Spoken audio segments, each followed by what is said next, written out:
I got fired from the company I started, but it turned out to be the best thing that ever happened to me. Today, I want to tell you 3 stories from my life. Just 3 stories, but they might change the way you live. 1. Connecting the dots. I dropped out of Reed College after 6 months. I didn't want to waste my parents' life savings on something I wasn't sure about, but even after dropping out, I kept attending classes I was genuinely interested in.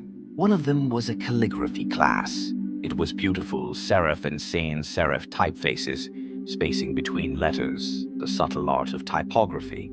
At the time, it had no practical use in my life. But 10 years later, when we were designing the first Macintosh computer, that knowledge came back. The Mac was the first computer with beautiful typography. Here's what I learned.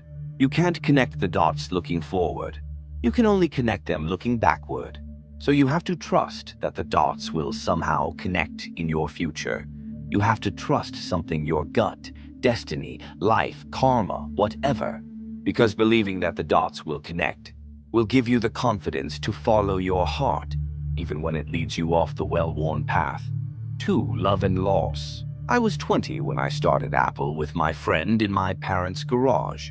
In 10 years, we built it into a $2 billion company with over 4,000 employees. And then I got fired. How can you get fired from your own company? Well, as Apple grew, we hired someone I thought was the right person to run it with me. But eventually, we had different visions. The board sided with him and I was out. It was devastating. I felt like I had let the previous generation of entrepreneurs down. But slowly I realized I still loved what I did. Being fired freed me. It allowed me to enter one of the most creative periods of my life. I started a new company called Next.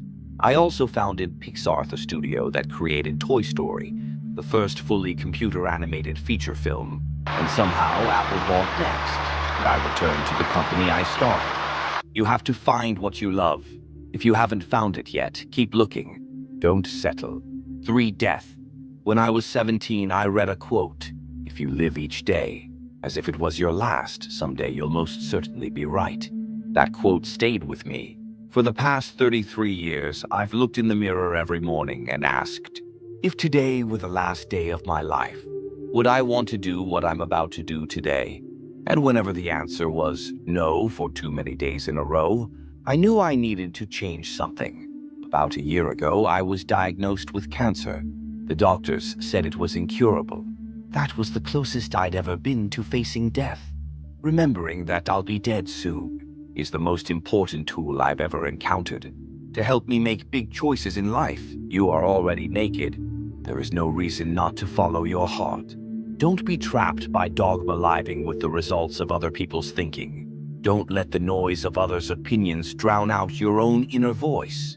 And most importantly, have the courage to follow your heart and intuition. Final message, stay hungry. Stay foolish. There was a publication called The Whole Earth Catalog. On the back cover of their final issue, there was a photo of an empty country road. Early morning beneath it were the words, "Stay hungry. Stay foolish." It was their farewell message, and I've always wished that for myself.